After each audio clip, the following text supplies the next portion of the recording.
Good afternoon. I'm going to call to order the Finance and Economic Development Standing Committee.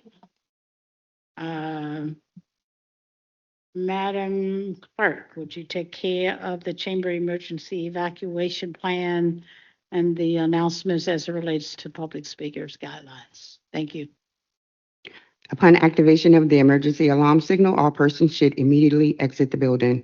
Please use the exits to the left or right front of the council chamber or the east or west stairwell outside the rear doors of the chamber. Do not use elevators or escalators. After exiting the building, security will direct everyone down 9th Street to the assembly area located inside the former public safety building parking lot. Able persons should assist visually and hearing impaired visitors with exiting the building. Public speaker guidelines. Individuals wishing to speak during public hearings in the public comment period are generally allowed 3 minutes to speak. Persons appearing before the committee are not allowed to campaign for public office, promote private business ventures, use language of a personal nature which insults or demeans any person, including comments directed at public officials or staff members that are not related to their official duties, or address or question staff members directly. All questions are to be directed to the committee chair. Failure to adhere to the guidelines may result in speakers forfeiting any remaining time, and further disciplinary action is necessary, which could include barring from attendance at future meetings of the committee for a period of 6 months. And Madam Chair, all members are present today and you do have a quorum. Thank you, Madam Clerk. Appreciate that. Do we have anyone that have signed up for public comment online, Madam Clerk? Public comment is now open. Is there anyone present who wishes to address this committee regarding items not on today's agenda? Madam Chair, seeing none and no one signed up to speak virtually before the 10 a.m. deadline, the public comment period is now closed and back to the committee. Okay, and there's no minutes to. So we'll move to the agenda in the order that the papers are listed, unless there's a request to move anything around by any committee member. We good? All right, Madam Clerk, we'll move to paper number 1. Item 1, Ordinance 2025-246, to authorize the CAO on behalf of the city to accept funds in the amount of $3,817 from the National Recreation and Park Association, and to appropriate the increase to the fiscal year 2025-2026 special fund budget by increasing estimated revenues and the amount appropriated to the Department of Recreation, Parks and Recreation and Community Facilities Grant, Mentoring Opportunities for Youth Initiative Special Fund by $3,817 for the purpose of providing services to youth impacted by and at risk for substance misuse. That paper is before the committee.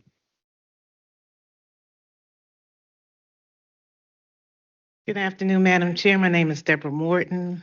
I am Deputy Director for Parks, Recreation, and Community Facilities. And good afternoon, Councilwomen. This paper before you is to increase the amount that we have already received from NRPA for our youth program mentoring as part of the We Matter program in the amount of $3,817.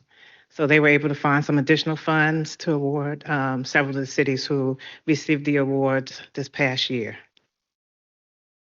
Any questions? Questions? I'll make a motion. I ain't got no question. Public hearing Oh. first.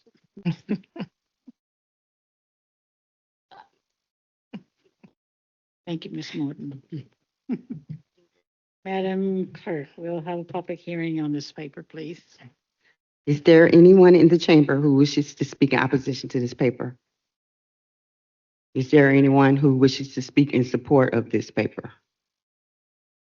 Madam Chair, seeing none, the public hearing is closed and back to the committee. Now I'll make a motion. Councilwoman Jones. I make a motion to forward to council for approval. Is there a second? Second. Call the question. The committee is voting on the motion for item 1, ordinance 2025-246 to council with a recommendation to approve. Ms. Lynch? Aye. Vice Chair Jones? Aye. Chair Robertson? Aye. That motion has been approved. Thank you, Madam Clerk. We'll move to the next agenda item. Item 2, ordinance 2025-247, to authorize the CAO on behalf of the city to accept funds in the amount of $15 million from the Commonwealth of Virginia and to amend the fiscal year 2025-2026 special fund budget by creating a new special fund for the Department of Economic Development called CoStar Special Fund and appropriating the increase to the Department of Economic Development's CoStar Special Fund by $15 million for the purpose of funding the development of infrastructure at CoStar Realty Information, Inc., existing and planned facilities located at 501 South Fifth Street and 600 Tredegar Street in the city of Richmond. That paper is before the committee.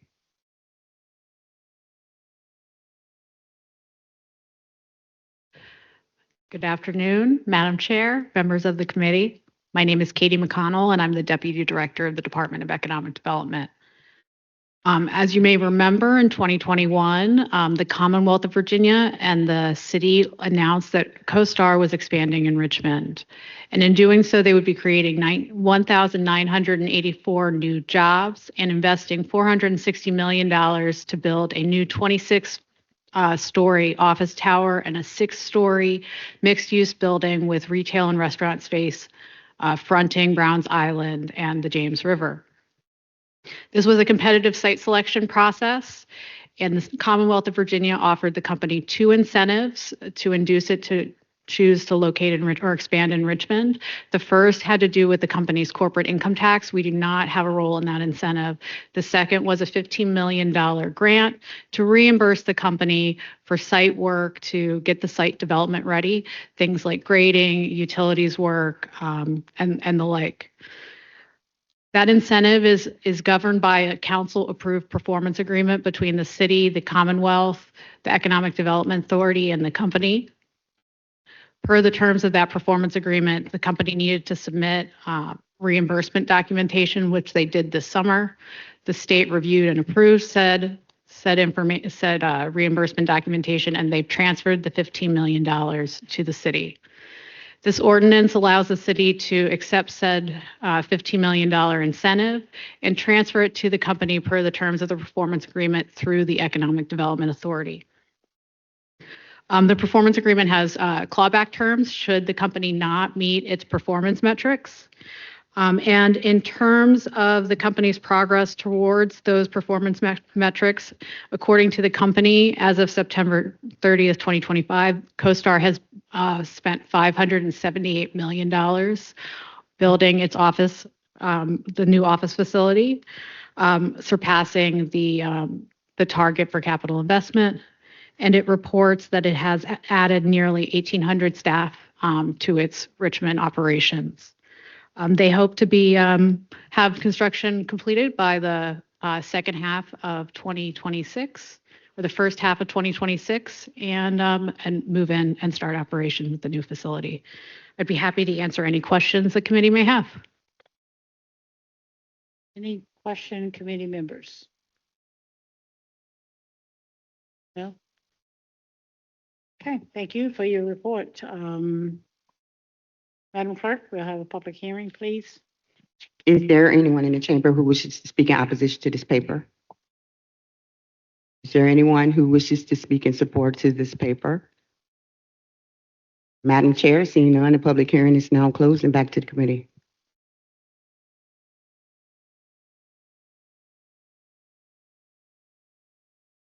Madam Chair, I move that we forward to council for approval. Second. The committee is voting on the motion to forward item 2, ordinance 2025-247 to council with a recommendation to approve. Ms. Lynch? Aye. Vice Chair Jones? Aye. Chair Robertson? Aye. That motion has been approved. Okay, Madam Clerk. Item 3, ordinance 2025-248 to authorize the CAO to accept funds in the amount of $25,000 from AARP to amend the fiscal year 2025-2026 special fund budget by creating a new special fund for the Department of Public Works called the AARP Community Challenge Special Fund and to appropriate the increase to the fiscal year 2025-2026 special fund budget by increasing estimated revenues and the amount appropriated to the Department of Public Works AARP Community Challenge Special Fund by $25,000 for the purpose of funding the planning, design, construction, and implementation of a bus boarding platform. That paper is before the committee. Good afternoon, members of the committee and Chair Robertson. Diana Moore Clark here, Deputy Director with the Department of Public Works. The goal of the AARP, or the American Association of Retired Persons Community Challenge Grant, is to enhance pedestrian safety with a focus on people age 50 plus. Bus platforms like the one proposed for 2nd Street provide a level boarding surface from the sidewalk to the bus. This not only helps people age 50 plus board the bus safely, but it also helps those with carts, strollers, or other mobility challenges board the bus safely. The platform also makes bus service more seamless as the bus stays in a travel lane and doesn't pull into along the curb and then try to merge back into traffic. This helps to prevent avoidable accidents and reducing dwell times. This project is a Richmond Connects Lighter, Quicker, Cheaper, or LQC project. Projects like this one that have already been installed are on Mechanicsville Turnpike, and have garnered positive feedback. Some helpful data might include that public perception at the Mechanicsville project of safety jumped from 15% feeling somewhat or very safe before to 68% feeling somewhat very safe after, and that speeds have dropped between 1 to 4 miles per hour.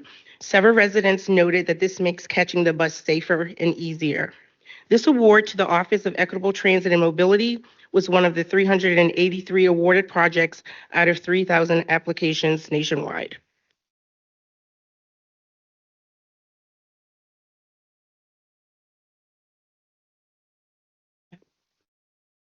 Hold tight. They may have some questions after the public hearing. Thank Thank you. Madam Clerk. Is there anyone in the chamber who wishes to speak in opposition to this paper? Is there anyone that wishes to speak in support to this paper? Madam Chair, seeing none, the public hearing is closed and back to the committee. Questions? Hey, how you doing, Ms. Clark? Fine. Thank you. So this project, because you said it's part of the Lighter, Cheaper, Quicker, say that real fast. This is a temporary project, but you said the project you named is that a permanent one, or is that one that's temporary as well? Yeah, both are temporary. What we're doing with the Lighter, Quicker, Cheaper is actually testing the temporary infrastructure before any permanent infrastructure would be installed. And so what we typically do is collect data over a 1-year period, and that becomes the justification for the permanent infrastructure moving forward for that Lighter, Quicker, Cheaper project. And you mentioned that this would create a special fund for our community challenge special fund. And then you also said, but it'd also be for strollers and different kinds of things. So can you just elaborate a little bit on when we think of, I guess, ARP? Yeah. ARPA. I mean, not ARPA, but AARP. So again, ARPA. That's the seniors, correct? Yes. Okay. So that's your American Association of Retired Persons. And so again, the Lighter, Quicker, Cheaper program, one of our goals is to, again, as we implement projects, to find other funding sources to do them.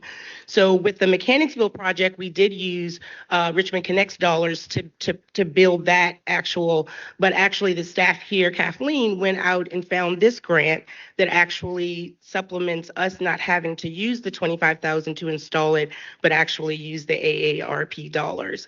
What the platform does is create in a parking spot that would be typically a parking spot. It actually puts a platform that allows from the sidewalk up into the bus lane for waiting. And so there will also be Ballard type planter box to help prevent any accidents from occurring there. But again, it's a tested solution to really improve the access, especially until we have been able to go around the city and, do all the work ADA compliance to the sidewalks that we have. Thanks. So, Ms. Clark, where on Second would this be located? Kathleen, you can come up here, please. Thank you. This is Kathleen Murphy, a management analyst in the Office of Equitable Transit and Mobility. Yes, Madam Chair, this is north of Broad Street, south of Marshall, between the two. It's across from there. It would be near, there's a Jamaican restaurant on the corner. The location again between Marshall and Broad? Second and Broad. Yes, so north of Broad Street on Second, south of Marshall. We have a diagram. Let's see here. How did that, why was that location chosen? I guess is what I'm trying to. So that has a high percentage of people over 50, which is part of the application process, was to provide data of households in 5-minute walking area that are 50 plus. And that was one of the higher parts of the city. Second Street. Okay. Permanent, temporary versus permanent. This is a grant for the temporary. Is that a timeline for the temporary, and is there a need for permanent replacement? And what kind of budget and what are we talking about as far as additional sources of revenue to fund that? Yeah, so the 25,000 funds the entire project. So that is the temporary infrastructure and the installation of that material at the stop. That again, it can go from, we anticipate 1 year, but depending on the longevity of the infrastructure that we have. But again, over that 1 year, we measure the effectiveness of it for a permanent infrastructure. So right now, it is a temporary infrastructure. No money being placed in the budget for permanent. Yeah, there's no dollars yet for permanent infrastructure because we want to examine the lighter, quicker, cheaper project for its effectiveness in the temporary state. I'm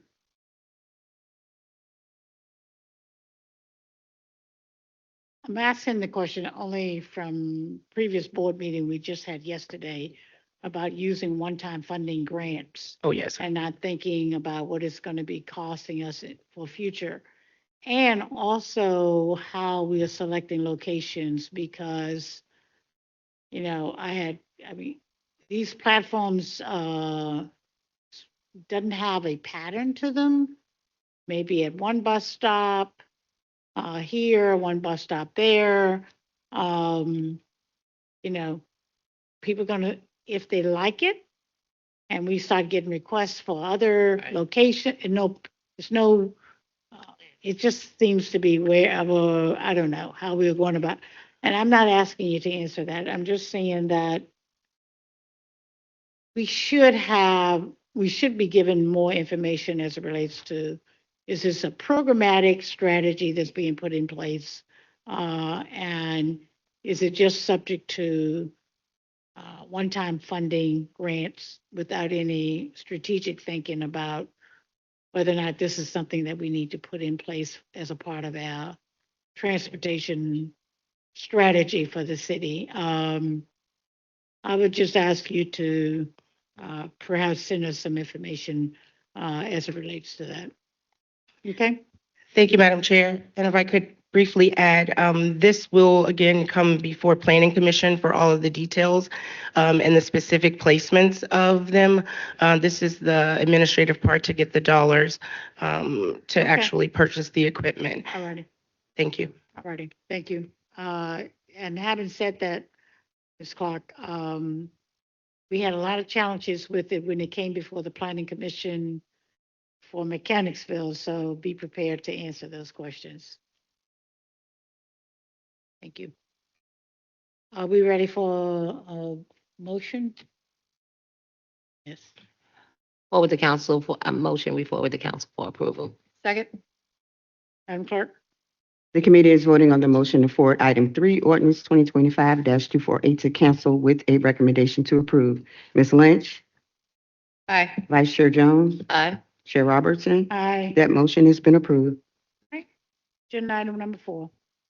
Item 4, ordinance 2025-249, to authorize the CAO on behalf of the city to enter into the 28th Commercial Area Revitalization Effort Program Cooperation Agreement between the city and the Economic Development Authority for the purpose of providing for the operation of the Commercial Area Revitalization Effort Program. That paper is before the committee.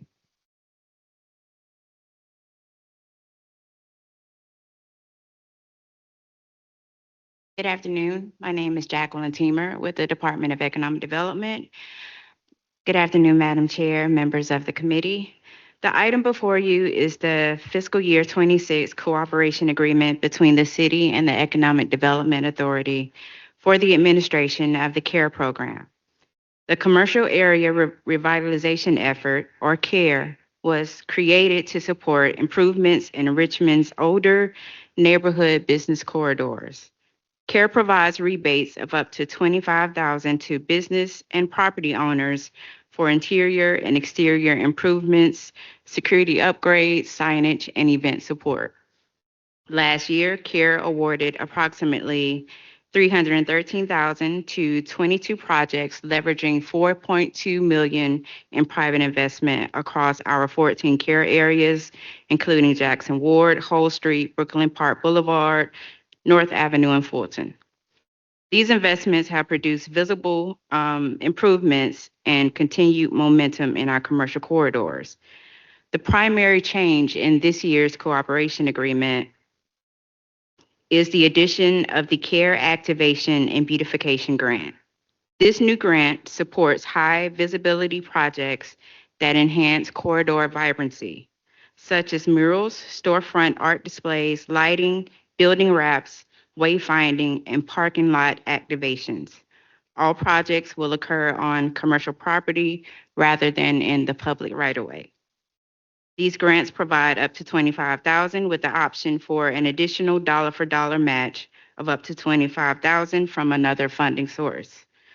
Organizations will be evaluated based on their ability to carry out the project, the anticipated impact on the corridor, the partnerships that they bring in, their timeline, and their ability to leverage other funding, and their plans to maintain the improvements over time. This ensures the projects we select are feasible, well executed, and capable of delivering long-term benefits. Programs like these have been successful in many cities across the country where small targeted beautification and activation grants have strengthened business engagement, increased foot traffic, and improved the overall appearance and energy of commercial corridors. And we anticipate similar positive outcomes in Richmond. We also want our local, neighborhood, civic, and business organizations to have a stronger role in shaping improvements in their corridors and taking ownership of those enhancements. In summary, the cooperation agreement preserves all existing CARE functions while adding a targeted, fully funded activation and beautification tool to support community-driven improvements.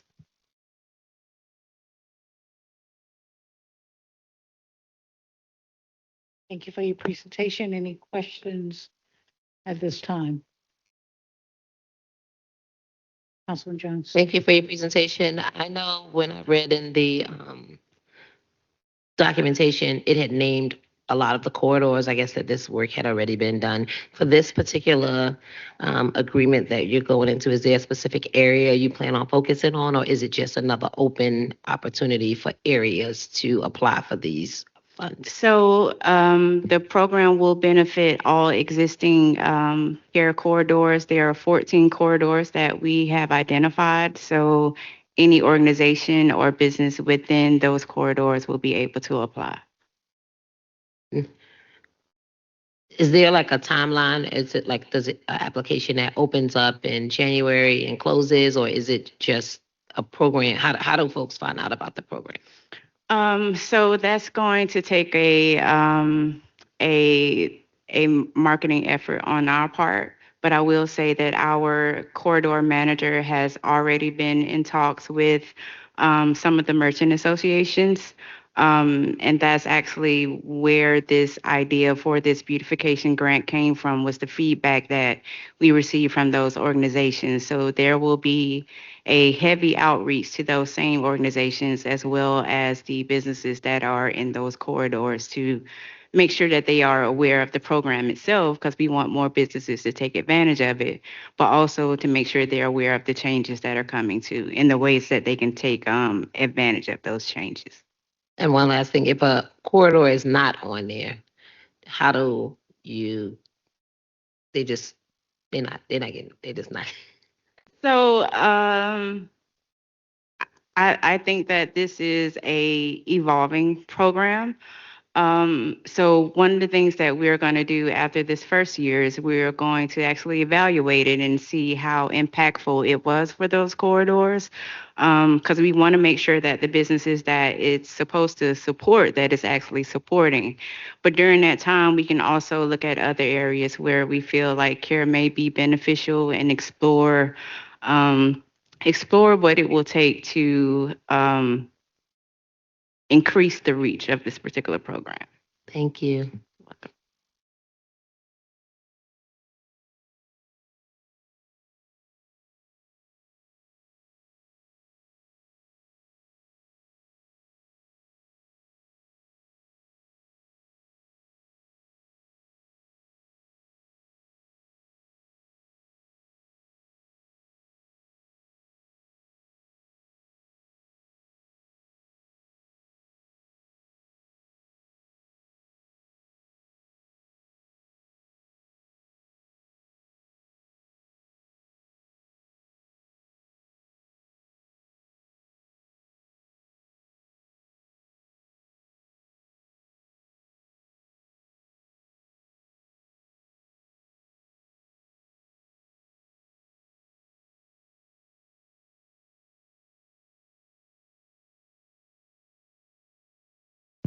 Hello, can you hear me?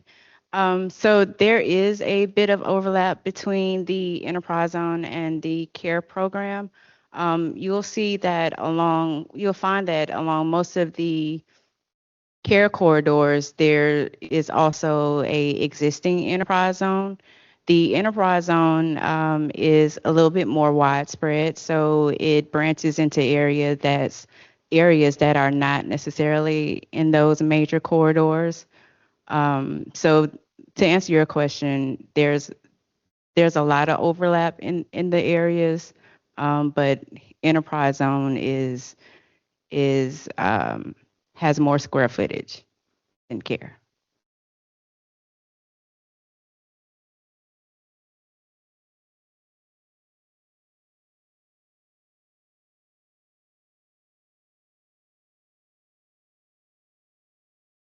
Technical difficulties.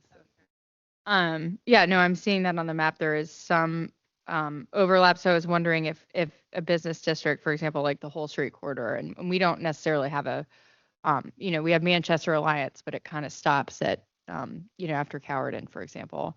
So where we don't have merchant associations, if you can double dip and do both, that's a pretty significant benefit. So just wondering, A, if you can double dip and use both the enterprise zone incentives and care. Oh, here we go. I have to start lounge singing with that microphone. But if you can double dip on both programs. So the answer in short is yes, but the care program has a different benefit than the enterprise zone program has. Right. So the care is going to provide a rebate for improvements to the property or the structure, whereas the enterprise zone is going to focus on those more operational needs of the business. For instance, we have a rebate for specialty equipment that wouldn't necessarily be covered in care and vice versa.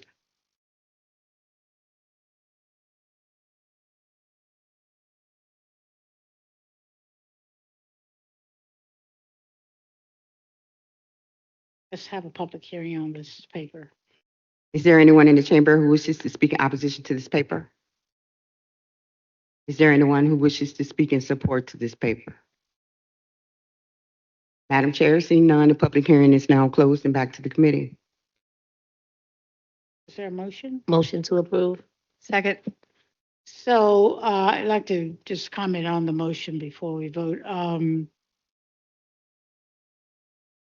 We've had an economic development plan in place at the city for quite some time. We're not really sure where we are with that. And I think that it's essential that we start looking at our care zone, enterprise zone, other initiatives that are associated with enterprise, with economic growth and our economic development plan for the city. And making sure that there's a clear vision as to where we are going and where we want to go and how we are measuring success as we look at moving forward with that. So at some point, we had a recent presentation. I'm not sure that we drilled it down in a way that we would like to. Go back to that economic development plan and make sure that we are leveraging the different programs and also whether or not we are carrying out the strategy of the economic plan for the city. So I'd just like to request that we look at a presentation coming back to the body to make sure that we are leveraging that. And we'll put that on our list with the staff, Maria, to make sure that we're getting that information. Madam Clerk, would you call the question? The committee is voting on the motion for item 4, ordinance 2025-249 to council with a recommendation to approve. Ms. Lynch? Aye. Vice Chair Jones? Aye. Chair Robertson? Aye. That motion has been approved. Thank you. Agenda item number 5.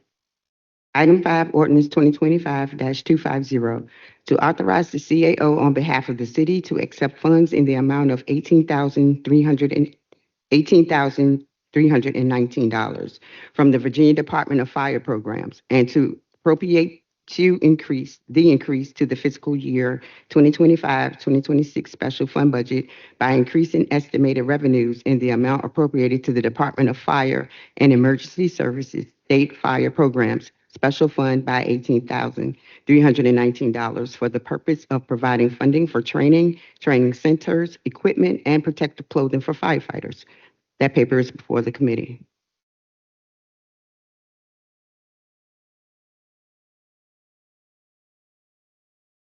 Madam Chair, members of the committee, my name is Greg Irving. I'm a management analyst in the Department of Fire and Emergency Services. I'm here to speak about this paper. This is part of our annual Aid to Localities, or ATL, allocation, which we receive each year following Virginia Code Section 38.2-401. We were lucky and fortunate that this year we received an additional $18,319 above what we had projected when we had initially sent our special fund validation for 1.25 mil. ATL supports basic fire suppression equipment, operations, training, not to include personnel expenditures. I think that covers everything. I'm happy to answer any questions. Questions? Thank you very much for the presentation. Thank you. Madam Clerk, we'll have the public hearing. Is there anyone in the chamber who wishes to speak in opposition to this paper? Is there anyone who wishes to speak in support to this paper? Madam Chair, seeing none, the public hearing is now closed and back to the committee. Motion to approve. Second. Second. The committee is voting on the motion for item 5, ordinance 2025-250 to cancel with a recommendation to approve. Ms. Lynch? Aye. Vice Chair Jones? Aye. Chair Robertson? Aye. That motion has been approved. Special thanks to the fire department for the work that you all are doing, and hopefully we're getting the right kind of equipment to you to make your jobs as safe as they can be. Thank you. Okay, Madam Clerk, let's move to the next agenda item, number 6. Item 6, ordinance 2025-251, to amend ordinance number 2025-057, adopted May 12, 2025, which adopted the fiscal year 2025-2026 general fund budget by transferring $284,175 from the council chief of staff and appropriating such transfer funds to the CAO for the purpose of supporting the participatory budgeting process. That paper is before the committee.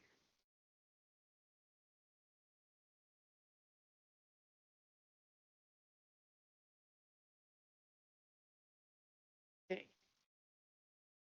Commission is speaking to this paper.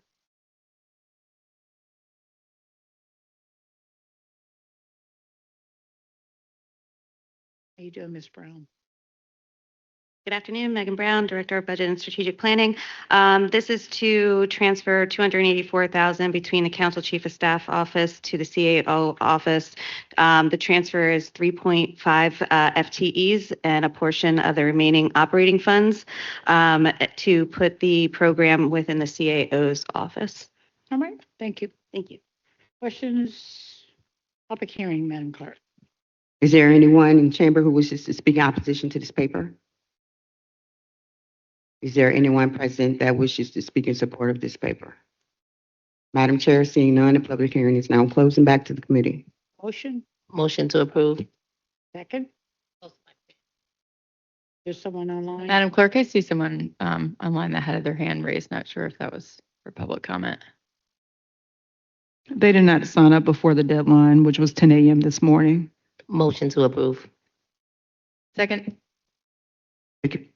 The committee is voting on the motion for item 6, ordinance 2025-251 to cancel with a recommendation to approve.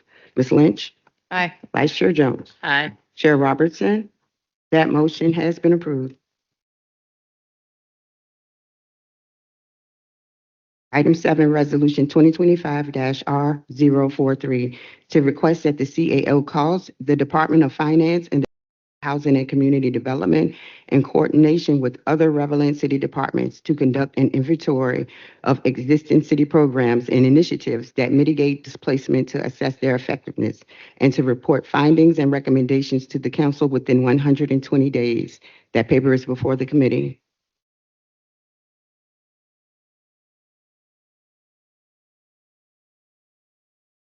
So would the patron of this paper speak? Yes, I'll be glad to do that. First of all, I want to thank the staff for the work that they've done to get us to this place of putting this paper in.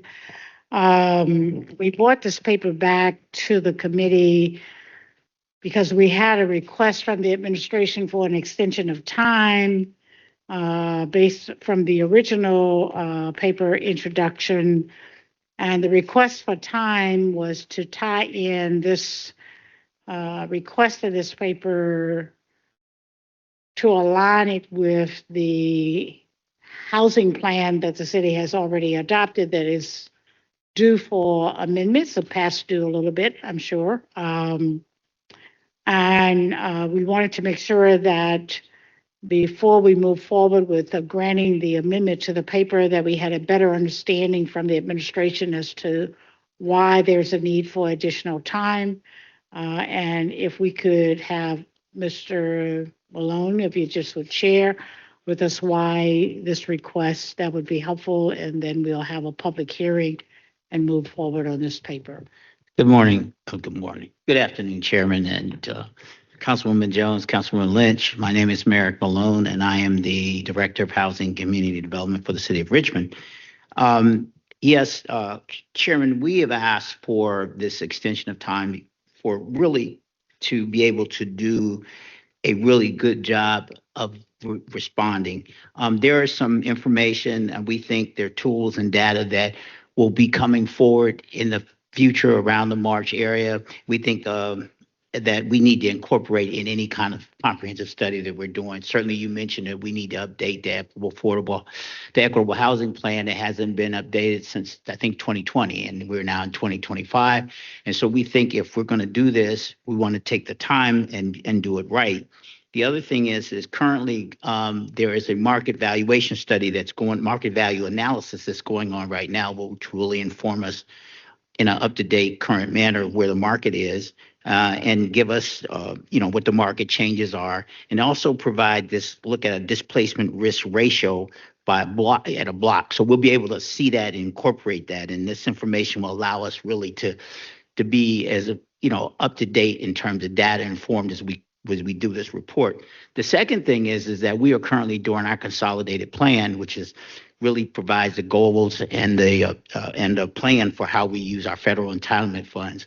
And currently, we're going through the process of community engagement. We've done 2 of those, and we have 3 to go.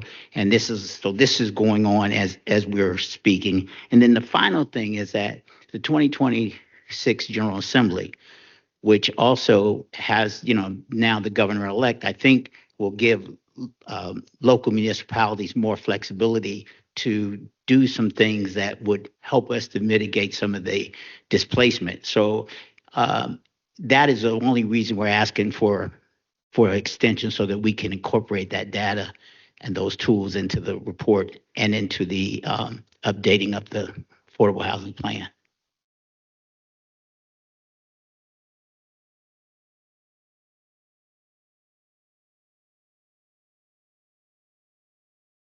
You might have said it if you didn't. If you did, I apologize. But is the extension? Did you give a timeline for this? We were initially given 120 days. We were asking for additional 60 days, which would mean that we would be done on or before June of 2026. Thank you. So, Mr. Malone, one of the things so you're aware, we've had this discussion. We had home to do a study for us. That's probably 2 years old now, at least, which showed a significant dislocation in 2 voter districts in the city. The 2 voter districts that we had a huge displacement, not by a lack of programs issued by the city, but more by the real estate industry itself. This has been a painful experience for me to deal with for many, many reasons. One reason, in addition to the fact that the families that were displaced were African American families. That's documented in a report that we've gotten from home. I don't know what we've done as far as the city. We paid for the report, the information come back. I don't know what we've done to mediate displacement. You are also quite aware that there is evidence that many others are being displaced from the city in a pretty aggressive way.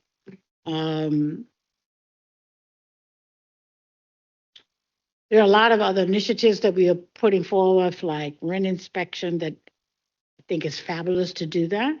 But I'm also concerned about potential displacement if we aren't putting protective measures in place to ensure that the tenant is not the one that loses out in the process. So I like the idea of aligning this with our strategic plan. I like the idea of aligning this with resources.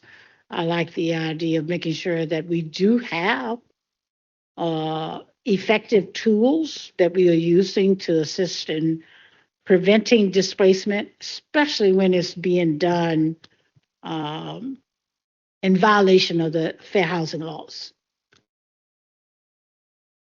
So your timeline requests, what I'm hearing you say, it brings more quality and more official data that would make sure that what we assess based on what is already in place and what we perhaps will suggest being in place would be based upon reliable data. which is always great that we make policies based on data.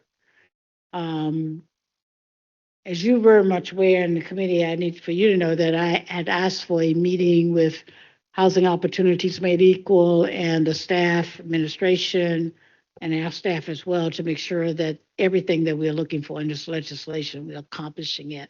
I'm not sure that we are.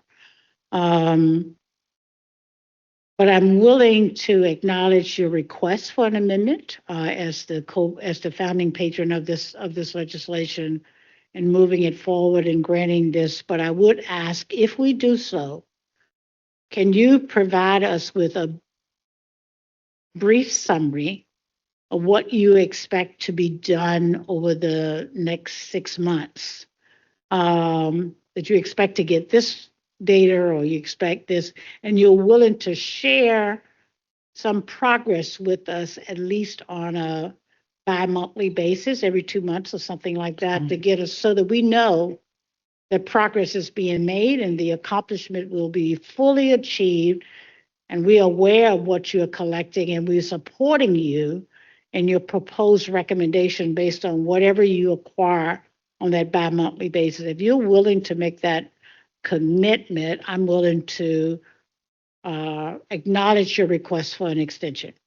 We absolutely will make that commitment. I mean, we'll develop a critical path because some of that is going to require us meeting with some of the other agencies and other stakeholders that are involved that are beyond our department. So we want that time to be able to do that. So we tentatively have a meeting scheduled for December the 3rd with Housing Opportunities Made Equal and so forth. Does that give you enough time to just give us some potential critical path?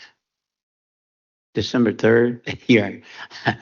We'll figure it No out. I turkey. think we can do that. I think we can Forget do that. Thanksgiving, just. No, we can do that. Okay, Absolutely, all we right. can do that. All right, so we'll have that meeting on the 3rd Okay. to just get your potential critical path. We respect the fact that you may have to adjust it as we go through that. We'll have that meeting on the 3rd with you to confirm that. And I appreciate the work that you're doing and we look forward to continue to work together to make things happen the way we want in the city. Thank you. Thank you. Madam Clerk, can we have a public hearing on this paper? Is there anyone in the chamber who wishes to speak in opposition to this paper? Is there anyone present who wishes to speak in support of this paper? Madam Chair, seeing none, the public hearing is now closed and back to the committee. Can I get a motion for approval? Motion to approve and move to full council. Second. Questions, Madam Clerk? The committee is voting on the motion to forward item 7, resolution 2025-R043 to cancel with a recommendation to approve. Ms. Lynch? Aye. Vice Chair Jones? Aye. Chair Robertson? Aye. That motion has been approved. All righty, thank you. All right, now, agenda item number 8, I'm going to have to leave, and who's the co-chairs? Okay, I'll stay.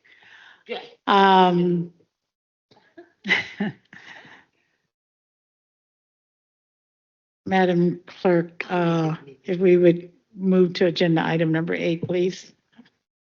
Item 8, resolution 2025-R050 to request that the mayor propose an annual budget for fiscal year 2026-2027 that recommends a real estate tax levy of $1.16 per $100 of assessed value as a means of tax relief for residents who pay real estate taxes and as affirmation of the city's commitment to live within its fiscal means. That paper is before the committee. Thank you, Madam Clerk. Let's move to a public hearing. Is there anyone in the chamber who wishes to speak in opposition to this paper? Is there anyone present who wishes to speak in support to this paper? Madam Chair, seeing none, the public hearing is now closed and back to the committee. Okay, Madam Clerk. I had a discussion with Mr. McDonald. Is he in the chamber? Yesterday in regards to this paper, Ms. Lynch, I would like to give administration an opportunity to respond to the paper before we hear from you as the lead patron on it, if that's meets with your approval. All right. I would like to hear from Mr. Donald if he's available. If he's not, is there someone from the administration that will speak to this paper?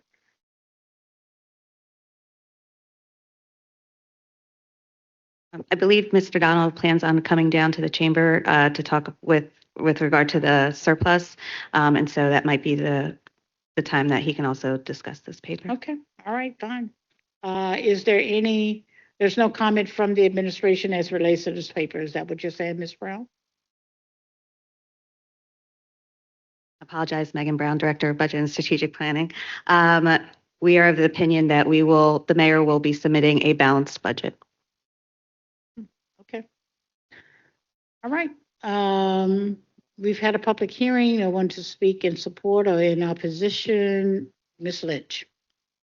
All right, this is not meant to be a controversial or shell-shocking resolution, simply meant to start a conversation around pre-planning and budgeting from a tax rate of 116 at the onset. As you are aware, we are setting the tax rate required by Virginia state law to set the tax rate by November 17th.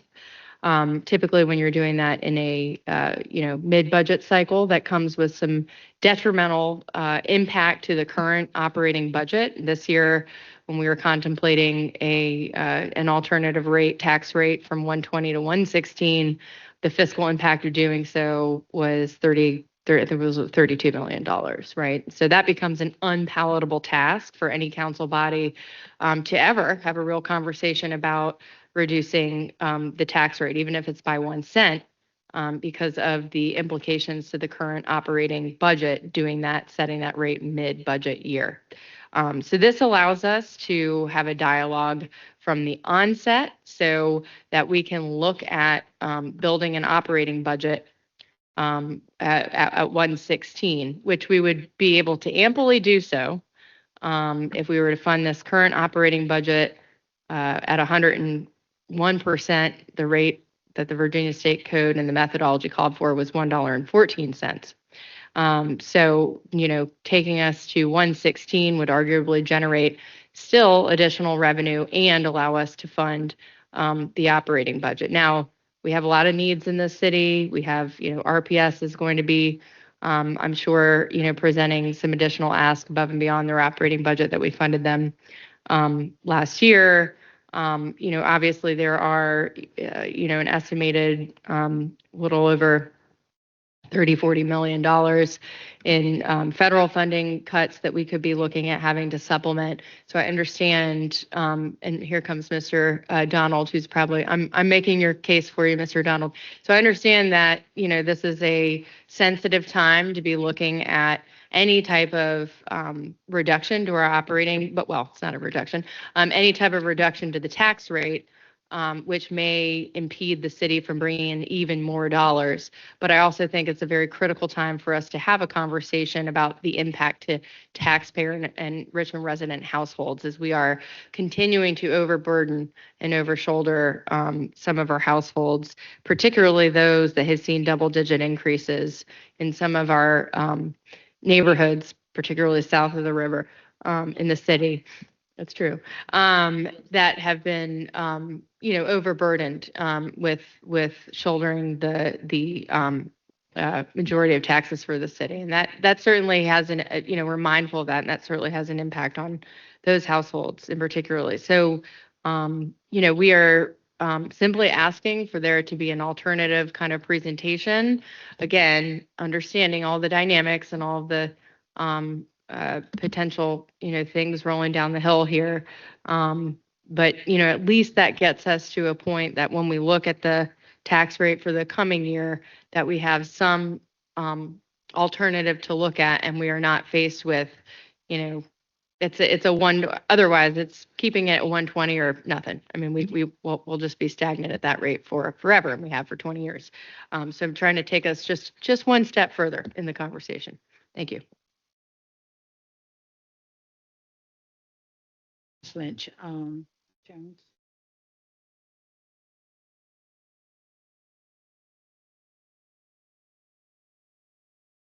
Okay. All right. If there any additional comments from the administration that we need to hear in regards to this paper, other than you will present us a balanced budget? Is that the nature?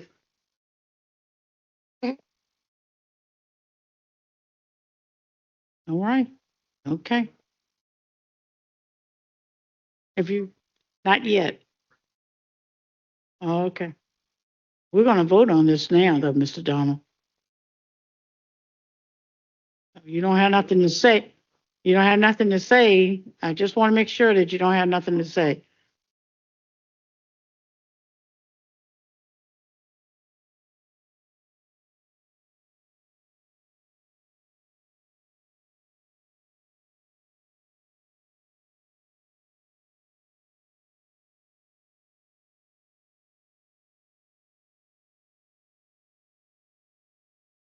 So I'm going to comment on this a little bit. I've often said myself that, if we want to reduce, this timeline, when we have the option to look at the rate, once we've already adopted budget at a rate, backing into an adopted budget is extremely problematic for the council, in as much of the leverage that we have to do any budget amendments as well after we've adopted budget. So the reality of reducing the rate, we could pass an ordinance to reduce the rate, but then the amendments to cut the budget by that amount of money has always been problematic. And then it takes us into a whole different type of budget cycling period. So to propose a rate up front for the administration to present us with a rate at a lower rate in the presentation of the proposed budget to us at the beginning, would be interesting to see what we get. And if the administration position is, we'll give you a balanced budget regardless of what you ask for, then I wonder about, okay, I'm wondering about the council's position of fiscal accountability without knowing the potential impact of the requests going in. And I guess we would know that fiscal impact when we get the proposed budget. At this stage of the game, there's been requests for, so I guess I'm really not feeling comfortable about this, because I'm not sure if I'm considering the liability that we potentially could be asking for, and not knowing. But if the administration is not willing to give us any insight as to what potential impact we could be creating with this resolution, and they're willing to say that they will present a balanced budget, I'm assuming that saying that means that we will present a balanced budget, that we're taking your resolution. You can come forward, Mr. Donald. I've asked you to come. You standing on the corner, so I'm gonna let you stay over there if you want to. But this is your window of opportunity, and you can, I can tell you without a questionable doubt that you're going to get another resolution, maybe 3 or 4 of them, before you have to present a budget, as long as you tell us you can give us a balanced budget. Now, I want to also say that I want you to understand that balanced budget to us don't mean dollars and cents. Because programmatically, in achieving our fiscal accountability and responsibilities, a part, in my opinion, what is a balanced budget. Okay, so it's not just about zero balance at the bottom. This is not a expense and revenue and expense report that we are saying when we say balanced budget. Okay, so Yes, ma'am. appreciate you coming forward. No, and I, very look, I much. apologize for not coming up forward early. I've had a chance to speak to multiple council members on it. And so I think the position of the administration has been, we're going to present a balanced budget. And for us to present, let's call it the 116 budget in lieu of the 120, I don't think that we would be in favor of that. And the reason, but there's a reason why. And the reason for that is right now, if you just look at your current budget, it's based on 120. If you were to then, you also have your increased cost. We've gone over those things in great detail. To go to 116, you are then essentially cutting something that is in place today. That's the simplest way that I can explain it. So if you were to base your tax rate on the 116, you would be dropping back in either the level of service, the number of employees. We would have to go through that same exercise again. And so I believe the tax rate of 120 as your base is important. I think the other piece that I know that each one of the council members is very aware of, but we may not be connecting the dots, is around these macro factors that none of us will be able to avoid if we hit a recession, which everyone has been telling us, no matter whether you're in Georgia, the District of Columbia, Central Virginia, wherever, that it's on the way. So what happens, and I took some notes as I was watching this on the screen. Apologies again for not being in the chambers. But when we look at these macro factors, usually it takes about a year after a recession before city governments get hit really, really hard. And so first you get a dip in hotel, motel taxes, then your net sales tax and those other, citizen-related taxes that you don't get in your property tax. And then you see the impacts of property taxes, whether it's a foreclosure, where each foreclosure resets the market by neighborhood that it occurs in, and some of those other areas for which our main set of resources and revenues come from. And so when we look at these things first, our goal is to be recession proof. And a big part of that is because we not only fund the city and our services, we fund education with RPS. We provide funding to the ambulance authorities and some of these others. And so when we look at the combination of not having I'm not going to say very strong, extremely strong fund balances, as well as us having all of these rising costs, starting off at would be a deficit from where we are now is just not something that I would support. But again, these are decisions for the council to make. I think it is within the council members' purview to ask for us to look at it. I think there's a commitment to look at it as well, but to do dual budgets, that's a little bit different because we have a hard enough time making these deadlines as it is. To have dual competing activities would be something that's a challenge.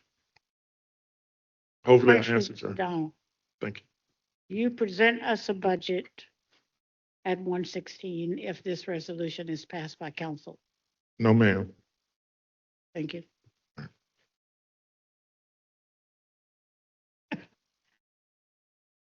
All right.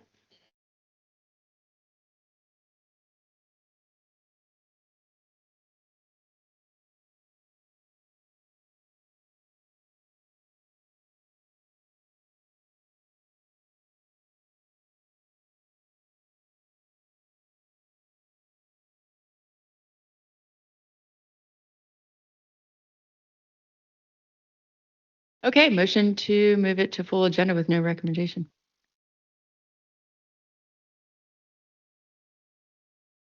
Aye. Second.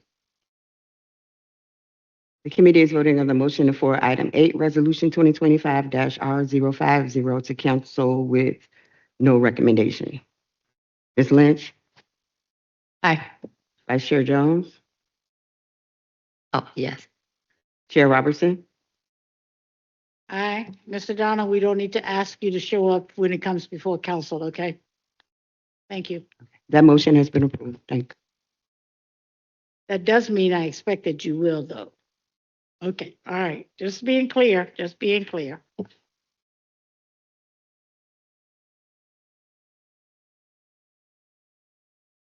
Some very important presentations. Ms. Brown, and then we'll have a discussion on the surplus.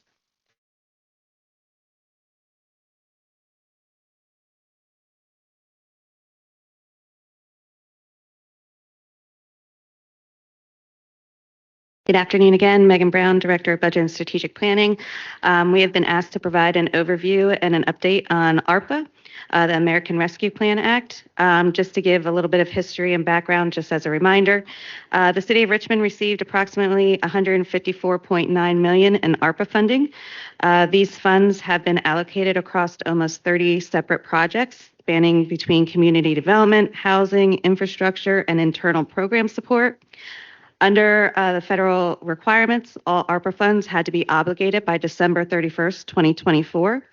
I am pleased to report that the city successfully obligated all but approximately $50,000 prior to the federal deadline. The next federal milestone is the expenditure deadline, which requires all ARPA funds to be fully spent by December 31st, 2026. And as of September 2025, the city has expended 78% of its total ARPA funding. At this time, all ARPA funded projects are on track to fully expend their appropriations by December 2026, with the exception of one project, which is the Employee First-Time Homebuyers Program. Spending under this initiative has progressed more slowly than expected. The city has contracted with Home to administer the program, and with the combination of city and home requirements, it has created a narrowed pool of eligible employees. Because all ARPA funds had to be obligated by that December 2024 deadline, the city cannot reallocate these funds to other projects or change the original obligation. So in order to try and mitigate the situation, we are actively reviewing the contract to determine whether adjustments need to be made to expand the program, streamline the requirements, or otherwise improve accessibility and desirability for city employees. The Human Resources Department has been actively trying to advertise the program. There's actually going to be a new flyer distributed starting tomorrow to continue to engage employees. And also during today's all-hands meeting with the mayor and the CAO, our CAO also encouraged the program to all city employees as well. Councilwoman Robertson, I know you requested additional narrative on the ARPA projects last week, but just due to timing, I didn't have the chance to gather all the level of detail that was requested for the projects and from the managers. But we will and are committed to a comprehensive narrative report at our next quarterly update on ARPA. But with that, I did provide a dashboard that provides you with how much is allocated for each program, how much was obligated, how much has been spent, how much remains, and so forth. I do have the subject matter experts here for the majority of the projects, and so if there is any questions related to any of the specific ARPA projects, they are here to provide an update. Thank you. Thank you, Ms. Brown. Appreciate the work that you're doing and appreciate this report that you provided to us. I hope you understand my reasoning for wanting to do a better analysis of what we have, what programs we did put out there, what kind of impact those programs are having, so that by 26, we will have already done some analysis of projection of impact and value. These sources of money cost people their lives. Mm-hmm.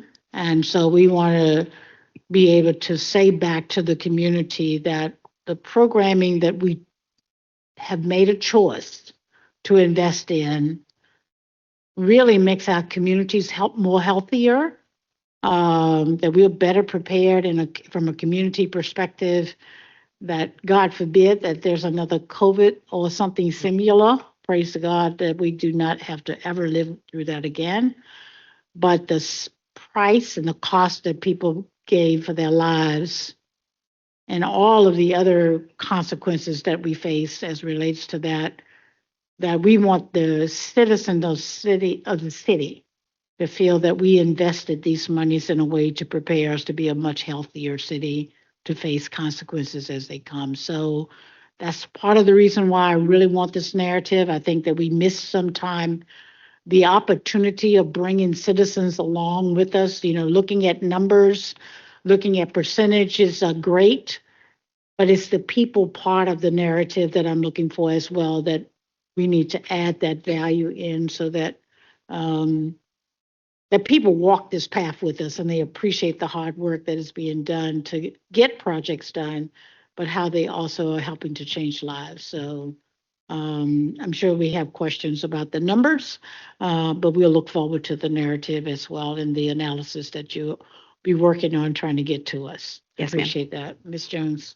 Thank you, Ms. Brown, for this presentation. I just had one quick question. In the investing in our future, the expenditures that say, I guess 100%, that just means that you've expended all the funds, but I'll use a community center as an example. Does that mean that the project was fully expended, but is it the completion of the actual project, meaning all things that were a part of that plan for that facility, has that been completed, or is it just that we've spent the funds? We spent the ARPA funds, especially around the community facilities. I would assume that there's still going to be costs associated for once they fully are open and operational and need some additional, general fund dollars down the road. But this is 100% spent of the actual ARPA dollars. Doesn't mean that more investment may not be needed. And so I think that speaks to a little bit or alludes to what we were just talking about in terms of budgeting. Mm-hmm. Have we done an analysis of, okay, we budgeted 16 million for this community center, but there are still phases that we need to complete and we haven't necessarily budgeted for that. Is there a process for that, or we're just going to, as we get to it? No, that will be considered as part of when we're if you're looking at the community centers specifically, that would be looked at while we're creating the CIP budget for the upcoming year. Thanks. Absolutely.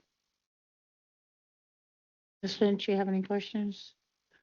So Ms. Brown, I have one question. I want you to go back to the employee first-time homebuyers assistance program and the reason why we have not had any more success than we have. How many homes for the 43,100? What's the numbers of assisted homeowners have we been able to serve? And what's the reason why we're not having more success? I know you elaborated on that, but if you would just revisit that with me a moment. Sure. So just to give you a little bit of the stats, there has been about 340 city employees that expressed initial interest. Of that 339, 175 completed the first phase of the application. Of that 175, only 77 people got through the first tier of the homes requirements. And so the numbers keep on dwindling, but to get to your final answer, we've only completed 2. I think some of the requirements are quite strict. So that's why we're going back to look at how we can modify it and expand it and see if we can simplify some of the requirements. Because I think a lot of people either just aren't being eligible. Like one of the requirements is that they have to have $1,000 basically in the bank. Some individuals don't have that kind of spare cash. Their credit score has to be, I think, a 602. So there's a lot of barriers that may impact why they're either not being eligible, and that's why we just kind of need to go back and review the program itself. The thing, though, with ARPA is that we can't, once it's obligated, we can't unobligate it, otherwise we lose the funding. So we will have to keep with Home, which is a great partner, but we just need to work with them to see how we can kind of streamline those to get more people that will be eligible. So there is, if I'm hearing you correctly, there is a potential that $1.3 million we may or may not be able to spend. That's correct.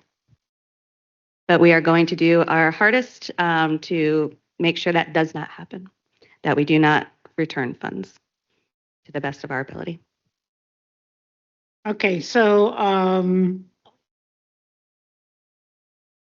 when would we be able to know whether or not Home is, so I'm sure Home is, their requirements are based on what they always do as far as their home counseling and making sure that people are ready. Correct. To be homeowners as well. What, other than them changing their criteria, are there any other initiatives that are being pursued to, I mean, there are folk that are in desperate need for down payment and closing costs for home ownership in the city, but they aren't city employees. So we're limited only to city employees. Is that correct? That is correct right now. And so that's why I'm saying I think we need to expand the scope. And sorry, Madam Chair. And how do we do that?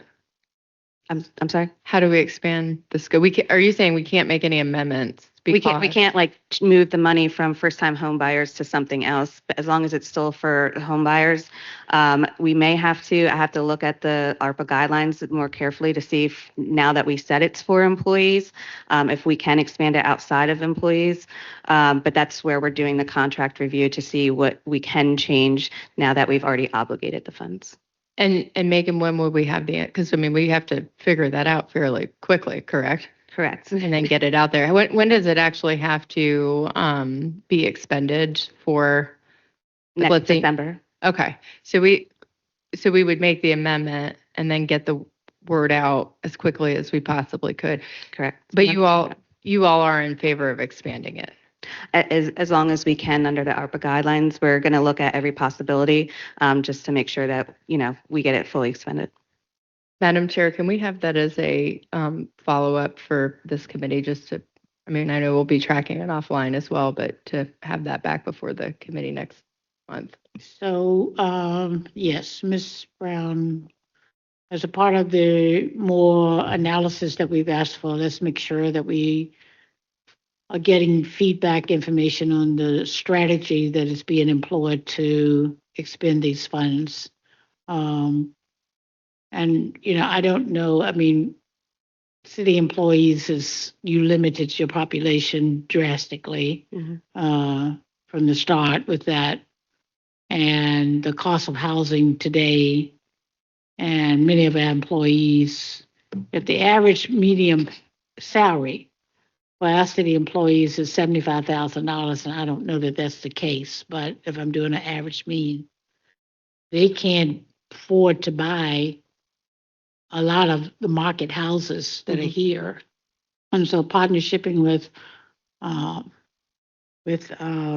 Home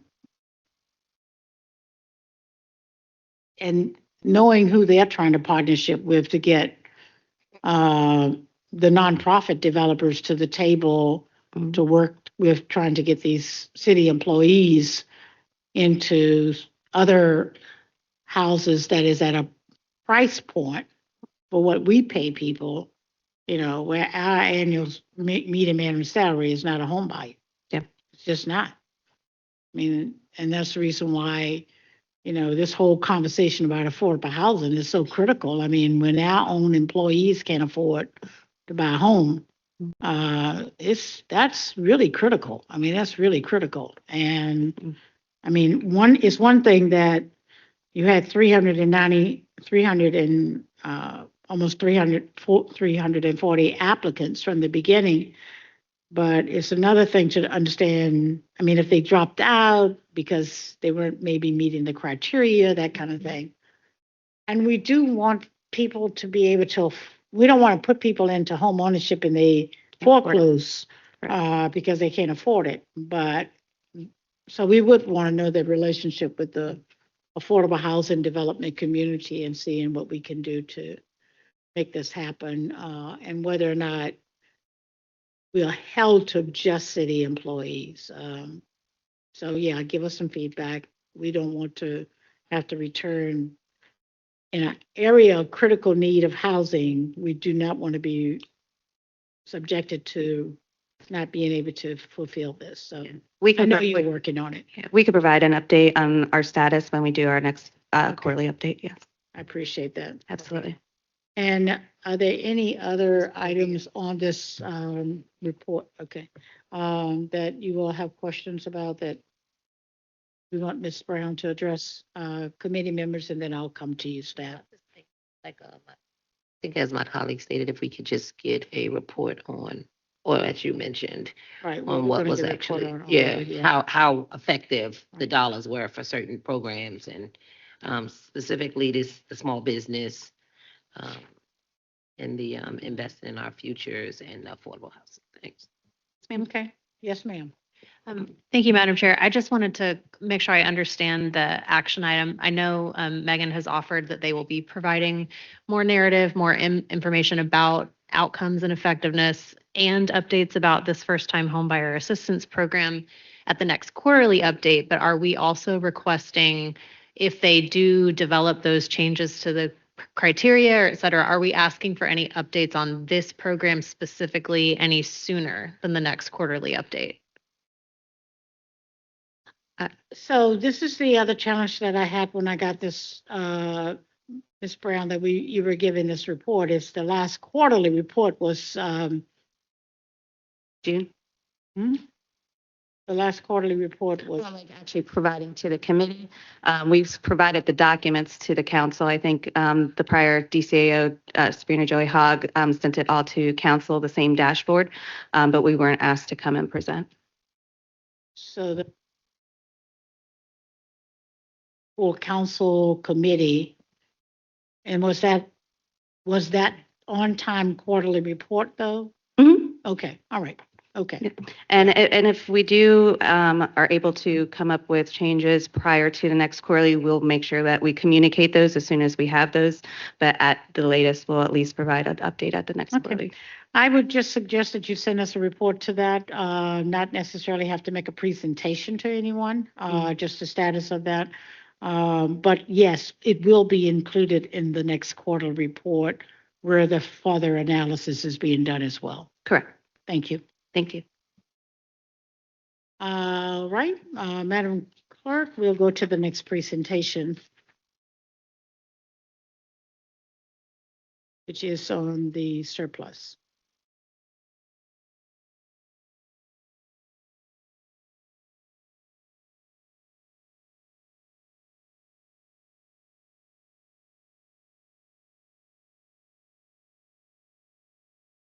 Mr. Donald, you moved to Richmond yet? Have I what? Have you moved to Richmond yet? I'm actually in your district. I just found that out. I thought I was in 7, but I'm on that line, so I'm in 6. Yeah. I probably shouldn't have said that out loud. I'm bugging. Whoa. Let me, I'll strike that from the record. Let me. So, because I'm your council representative, Mr. Donald. Well, I'll tell you, I know we didn't, this was for discussion, so we didn't actually have a presentation, but I did prepare some notes just to make sure that we were able to go over a few things for the surplus. And I also think it will touch on some of the tax rate discussion. So if you don't mind, Madam Councilwoman, I will go through this list and then answer any questions. And I'll do so quickly. So if you need me to slow down, just let me know to slow down. But wanted to just identify a few things. Number one, we provided the surplus estimate. I want to make sure that I stay key on that it is an estimate. That's important, and I want to harp on that memorandum, one, because it took a long time to put it together, and number two, I think there's some details that are important in there that may have been missed. Number one is an estimate of 22 million. As stated in the memorandum, it's essentially a best guess for a point in time with the information that we have. I think that's important. I know that the council is has more insight even than I do on that because y'all have kind of dealt with this a few different times. So I'm also very clear not to repeat some past mistakes. I think members of this body have been very clear that if it's a law on the books, you want us to follow that law, which means November 15th was the deadline. So we provided an estimate based on the information at that time. So in following the spirit of that legislation, providing a zero in that number for surplus just would not have been appropriate. Number one, it would be incorrect. There is a strong inclination and likelihood that there will be a surplus. But what that number is, we're not actually sure because of the details that I included in the memorandum. So for that reason, that number of 22 million is likely to increase or decrease. I would bet you $1 versus a dozen donuts, it will not be that exact number that was provided because it is an estimate based on that period of time. That brings us to another piece. Why the year-end closeout is delayed, which it has been apparently in Richmond, that is a normal activity. And so I wanted to make sure for the edification of the public as well as for the council why that is. Number one, you've had your turnovers, your vacancies, all of those things. That is normal. But another piece, which is also normal, is that several of the component units submitted their financial statements later than anticipated, which delays consolidation. So again, how we fund RPS, how we fund the Richmond Ambulance Authority, and all of these other entities. I only mentioned the Ambulance Authority because I was there yesterday because I'm a board member there, and we actually voted on the financial statement so that we can submit those as a component unit. Now, while they're due on September 30th, us not getting them until November now means that the city is late and it's harder for us to combine all of those activities. So I just want to illuminate that because I'm not sure everybody is aware of that. Also, you have new GASB standards, your accounting standards, 101, 102, and 87, which require additional technical review. So again, at the same time that you have to have, and that's part of why your component units, are behind in submitting. It's not that they're being lazy or not submitting them, but they have those same requirements as well. And then also from a professional audit standpoint, a reliable fund balance cannot be produced by mid-November. And that's something that I just want to highlight because I know you've had this issue a few different times. There have been some negotiations on some things and some activities that have occurred. But I do think that requirement for November 15th, I think I read a quality article in the paper the other day where one of the council members said that they would want to move the date up. I think that would make our numbers less reliable. So right now, this November deadline seems to be aligned with the tax rate discussions. That's why I said I wanted to just highlight that here. But accurate fund balance data just simply doesn't exist by November 15th as the way we're constructed right now. Essential information like audit entries, reconciliations, accruals, and those component unit results is still in progress at that point. So we're giving you a snapshot in time based on the current trial balances and everything else that we have in place.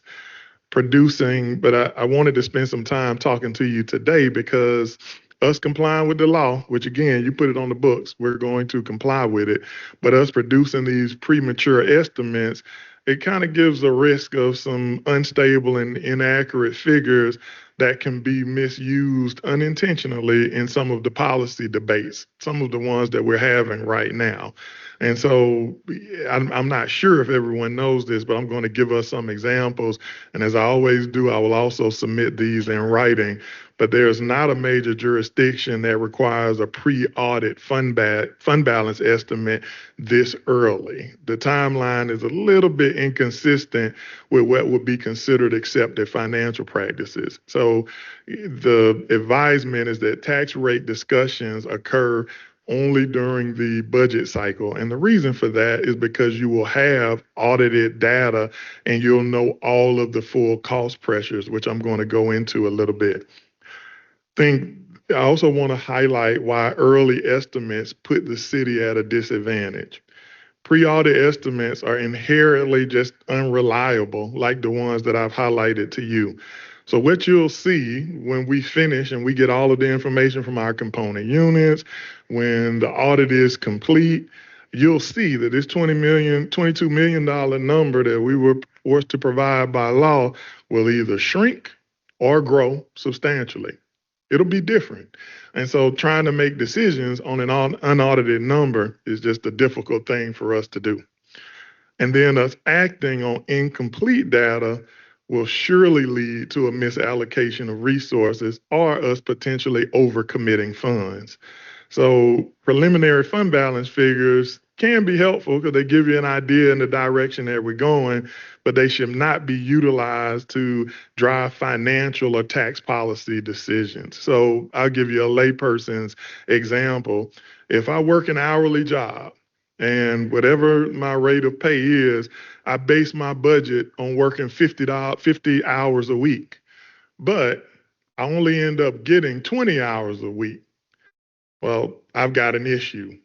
The same thing here is if we're basing our decisions on unaudited, unverified numbers, then when we get those verified numbers, we'll have a challenge.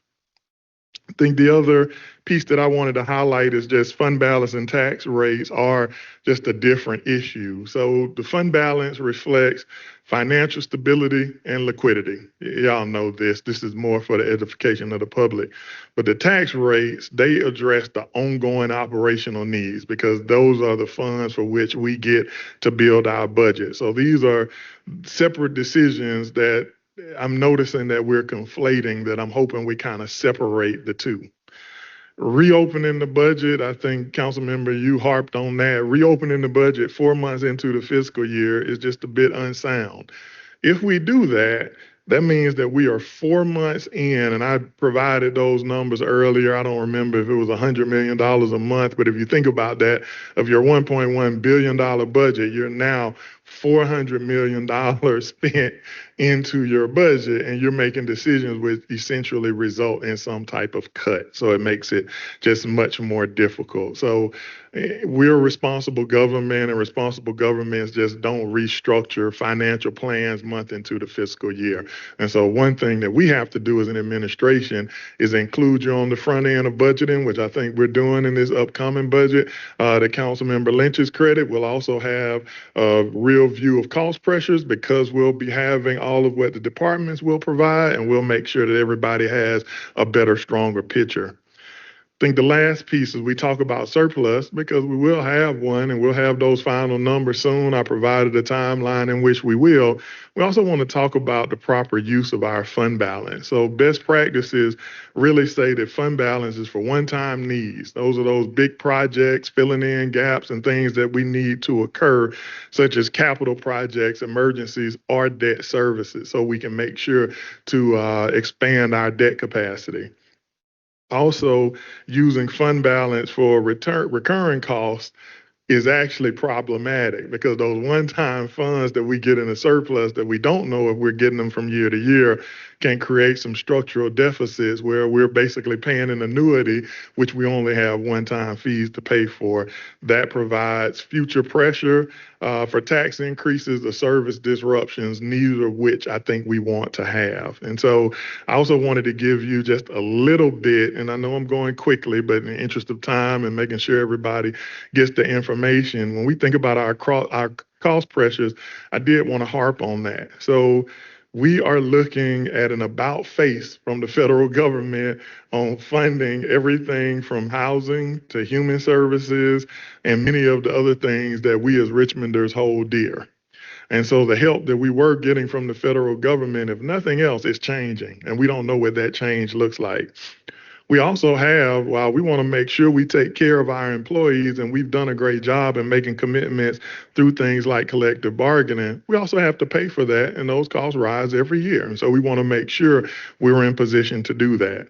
We've got potential increases at GRTC. Fare-free transportation is one of our biggest economic drivers. We're moving 30 to 50,000 people daily across the region, and that's one of the things that makes this place so attractive. If we're to maintain that, at some point, we're going to have to pony up. We also have, one-time activities, whether it be for our police supports. I think we've got to do a plane replacement soon. Regional tourism is looking for additional money. We've got to make sure we continue to invest in our youth at RPS. So there are a ton of reasons why we have to have enough money to be able to provide, whether it's even the increased cost of healthcare. The city is not, we have to absorb those additional costs, whether it be cybersecurity. I think some of you, I got a text from others about the New York Times article about how cybersecurity and some of those challenges are rising. We're not, exempt from that as well. And so the other piece, which you saw in the mayor's first week on the job, infrastructure is dilapidated around the country. And so we have to be able to pay for all of those things. These pressures really reinforce the need for a strong and stable fund balance. I just don't want that to get lost on us. The last piece is benchmarking, and I'll kind of close out with this. So I'm looking at our component units. This is my first time working on the budget here in the city. And luckily, I don't know who thought of this structure, but I'm on quite a few different boards and committees kind of by charter. Some of them, GRTC is one. I know I sit with you two council members on that one. And we looked at how strong their reserves are. They're prepared for the next 5 years. I saw an article, which was interesting, talking about a cliff in 2031. I love a cliff in 2031. That means I get a 5-year running head start to figure out how to resolve issues. We're not in that position as a city. And that's interesting that we provide funding to folks who are in stronger fiscal positions than us. We have to be thoughtful about that. The other piece, even similar with the Richmond Ambulance Authority, who has a 3-month fund balance policy, which is actually stronger than ours. And so with these component units and our partners having these things in place, it only makes sense for us to do the same thing. I think the other piece that I would look at is our partners in Henrico, Chesterfield. I've also looked at Charlotte and Atlanta, and I'll make sure, again, to send this information to our council. But I was looking at these folks. When you look at the fund balances of Henrico, they're at 36% of their reserves. Chesterfield, a whopping 52%. Charlotte, 27%. And Atlanta, 29%, with their fund balances all being much larger than ours. I mean, it means that we really need to be focused on saving for that rainy day. I saw something in the news that I thought was interesting, and my closing thoughts are media cannot drive our financial policy. I mean, I know that we have to care about the messaging and what goes out. I'll tell you, I'm really enjoying our media environment here in Richmond, especially there's this guy at the Richmonder. I think his name is Muma or something like that. I follow a lot of his stuff, and usually I depend on him to get it right. I was a little disappointed this last article, though, because I didn't see his acknowledgement of some of the caveats and warnings included to the council in my memo. But truthfully, it made me think, because that's not really on Mr. Muma. I guess he's over there. I haven't met him. So, just highlighting that. And I hope I got your name right. But truthfully, it's on us, so that regardless of what the headlines say, we've got to make those sound fiscal decisions. And so this surplus piece is one of those, and making sure that and the tax rate are looked at separately is just really important. Financial decisions have to rely on audited, accurate data, not headlines or early estimates. Our responsibility is to safeguard Richmond's long-term fiscal health through discipline and substantiated financial management. That's important. Again, this summer, we are potentially looking at, I don't want to fearmonger, but I think we all know realistically, we see what's happening over on Pennsylvania Avenue about 2.5 hours away. And whatever happens there has an impact on us locally. I think the last time, the administration was in the White House, we saw some very interesting happenings and impacts on us locally. And soon after, we got a lot of help from the federal government. I don't know if we can expect to get that a second time in a row. As ARPA expires, so does that help from the feds. And so, again, first that dip in hotel and motel, net sales tax, and then property taxes, which we depend on. So for us, how we distribute our surplus, how we use it, and how we build our rainy day funds are vitally important. But also when we use that information and this pre-number that we have on November 15th, we're abiding by the law. But again, I just don't believe that that's the right way to do things. And so newly appointed by the Avula administration, I'm focused on making sure, we maintain our physical integrity. We provide best-in-class services. Taxpayer and the customer get what they pay for. We create an environment that balances growth, that also makes sure that we provide economic opportunity for all races, ages, gender types, and it keeps our residents safe. It's a whole lot to do in the city, and we need resources to be able to do that. Now, if that's not in alignment with the council as we enter into budget season, it's going to be very helpful to know and understand that. And so with that, I'll end my conversation about both the tax and the surplus, and I hope that we're on the same page together. Thank you, Mr. Donald. I'm going to have to leave earlier, so I'm going to jump in front of you guys a little bit. You said best use of surplus funds, one-time funding. Yep. Was there a recommendation of one-time funding that you are suggesting that we use it? I mean, we have policy. Yep. At the present time of how we would use surplus funds. Mm-hmm. And I think those are very good fiscal policies. Mm-hmm. Any recommendation on those policies or expansion of those policies based on one-time funding? Yeah, the first, for where we are today, again, that $22 million, that's that day, looking at the trial balance and where they are in pulling this audit together. The number was, I would call it nominal in the grand scheme of things, 2.2 million. Think affordable housing, because we're trying to get the Affordable Housing Trust Fund stable and making sure that we have enough resources and we increase supply, because by doing so, it'll help everyone. We've talked about that at length, so we don't have to dive deep into that. But if the surplus grows, then I think we look at some of those one-time activities and projects, mainly things that didn't make it into the previous budget. From what I understand, council had a pretty long list of things that they like in the budget. So we would want to look at some of those things first that didn't make it in. That's if the surplus were to increase. The surplus decreases, then I think you kind of leave it the same as a one-time activity to assist in jump-starting affordable housing, because some of the other things we'll be able to take care of in this upcoming budget. Ms. Lynch? Me? Okay. Thank you so much for this. I am just going to say this up front because I think, and I want my colleagues to know, like, I know where we're trying to go with these tax papers, but we also have to do our work and do our part, because, I mean, if what I'm hearing from Mr. Donald is that we need to get our financial house in order, we are also accountable to that. And we have approved money that has not been allocated to do what it was supposed to do to organizations, non-deed, different things. I'm looking at this list. I remember when I first was appointed to council, and the big issue was all the money we were spending on ARPA and projects, and why would we do them with ARPA funds? Why did we not, look at it and budget for it? Or how did we do this with ARPA, but then not be concerned with what's coming afterwards, because we know we still need money. So I just think that it does open up space for accountability conversation, but it has to be a two-way conversation that is accountable on both sides.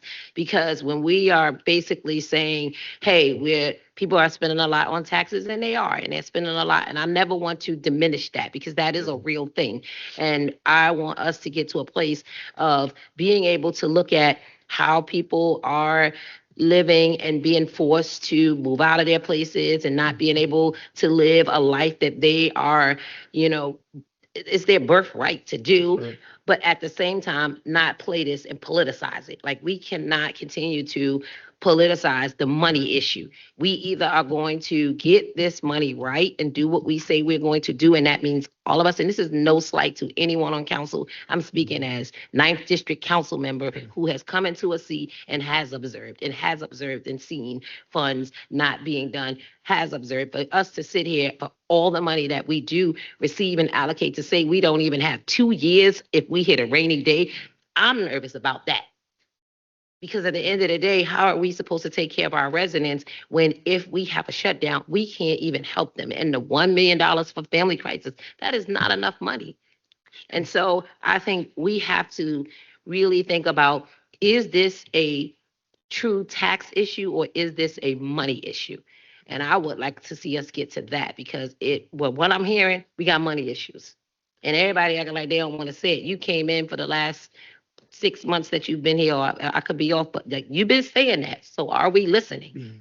And if we are listening, then how do we then take our role as legislators and partner with you to ensure that the residents that we serve are being supported? And we can't just make this about an in-house thing, because we do support on the ground, and it is an external process that is very real, that we are hearing from people every day. And so I would love, I don't know what that looks like, but I would love for us to take all the words out, the budget, the taxes, the this, and let's get back, I think you named it, to the people, and drive this process that includes looking at how we do business. We should not be doing it relying on the taxes, because that is always going to go up. We know that. And even if we hit a wall, that still doesn't negate where people are today. So I just want to say that, because I feel like we do this dance, and it's not real clear to the public what we are actually, and I don't want to use the term fighting, but like, it doesn't really, it's not clear. It's not clear to my residents. They don't know. They just know that they hear sound bites and it says, oh, the taxes. Then when I'm not, and I'm trying to gain more clarity on why we should do a thing, it's like, oh, well, you're not supportive. And that's not the case. So I would like to really get us to a place where we are being very upfront, making it plain, making it make sense, so that people can realize the goal. What is the goal? Is the goal to get us 4 years of rainy day fund? And as a part of that, we got to do this, and this. Like, let's make it plain so that people are moving with us and know what we're trying to do. Understood. Madam Clerk, I am going to have to leave the meeting, but I'm going to leave Ms. Jones in charge. Thank you, Mr. Donald. Yes, ma'am. Thank you, Madam Chair. And thank you. And I couldn't agree more. I mean, I think what people want us to do is have a reasonable dialogue, and at least, for many, 20 plus years, right? We've gone through peaks and valleys with our budget. We have kept the same tax rate. We've seen double-digit assessment increases in households that are burdened by their cost of living, right? So I think what residents, when they see the surplus, it's hard not for the layperson to tie that back to their own household budget and say, hey, I just paid X, Y, and Z in my tax, in my real estate property tax, and the city has a surplus. So I think educating folks on that, I think, is really important, right? And what is good budgeting in the city, right? I think, fair assessment, I don't think anybody out here would say that Richmond residents have 100% degree of confidence and trust level in City Hall for managing, their money and managing the pocketbook. We've not done a great job at that. And to my council member's point, it's on both the council and the administration for working as a team to build that trust back up and to build those processes back in place. And I think, one of the things that we're trying to do is realign the timeline, with the assessments. One of the other things that we really need to do is get disciplined and get diligent. And CEO Donald, as you know, we've got a series of issues and challenges in our own financing department that make it really, really tough for you to get a better sense of where our budget sits. That's unacceptable. I mean, and you're shaking your head, you agree with me. Those are the types of things that we need to dig into. And the fact that we can't get an unaudited report and it's November 19th, I can tell you in my, if that were the answer and I had to answer my day job and had to answer to my P&L and say, sorry, don't have Q4 for you, I would be fired, So I think there's a level and a standard and expectation of excellence that people can and should have on their city government. And I think I have utmost confidence in you to take us there, but tell us what we need to be tracking so that we know what and when needs to be put in place, because I don't think we can do another year of keeping the tax rate the same, having double-digit surpluses, having tax assessments, real estate property value. Those three things I know you say do not live in concert with one another. Those are separate things, but to the average everyday citizen that's sitting back in their house watching us, they're not, right? I agree. So, thank you. Well, I will tell you this, and I'll just kind of close with this. I think right now we have a great opportunity. The reputation is that services are not at its highest and best. But I think I'll just tell you, since I've been here, I've seen improvement. I'm not giving myself that credit. I think all of the folks are starting to get behind not only this mayor, but this council and our vision for what we want to see in Richmond. I want to see better. And I'm never scared to come stand in the box with y'all because y'all asking for things that I want to give you, right? So, hey, let's have the hard conversations. But we're also putting action behind it. I think you'll see very soon with some of the announcements around finance, how we keep improving and building on the team, but also elevating and giving shots to people who are down there doing good work. Everything is not wrong in Richmond, and so it won't also be fixed overnight. But we got to give ourselves some credit for some of the improvement that's happening as well. I think we read about it. I have framed this in my office. You can come look at it and see one of the gentlemen who uses FOIA a ton with all of the foolishness going on from past activities that said, my experience with the city recently has been top notch. That's a big deal. When you look at everything, when you look at our finances now, we getting them bills together. They're going out and they're going to be right. I mean, we're going to make sure to get it done. And so the proof is in the pudding. So I have no problem with you asking these questions or challenging us, because the key part of it is service and making sure our fiscal house is in order. And we're committed to do that.